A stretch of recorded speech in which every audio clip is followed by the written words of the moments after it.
Pega, bonequinho. Vamos deixar a praia de lado. Que tal entrar na selva?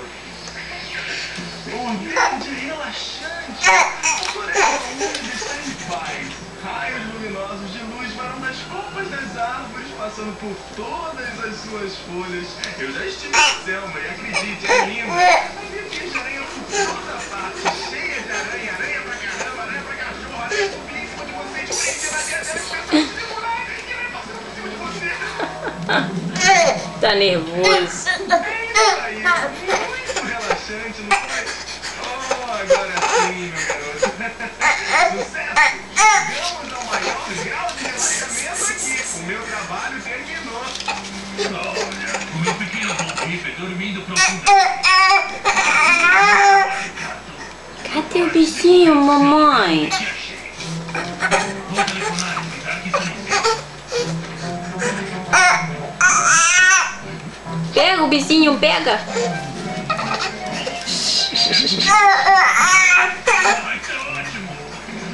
Adivinhe, esse gato de cabeça engraçada vai morar conosco e ser seu amigo para sempre, Bonfim. Sim, você vai poder ficar com ele, brincar com ele. Bem, pelo jeito vamos relaxar juntos durante muito tempo. Amiguinho, isso será a coisa mais relaxante. Não é tão bom quando você comer uma alfajor da Argentina, mas eu adoro doce. Doces são gostosos, doce de leite, doce de goiaba, doce de qualquer coisa. Doce é coisa que eu mais gosto, eu não como, sabia? Tem que ser doido, meu amiguinho.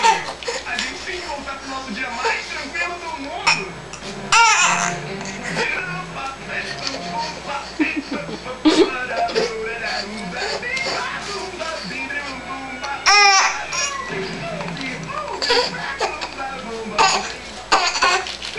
Já que sou o que é o cachorro que tem é tão prazer a tentar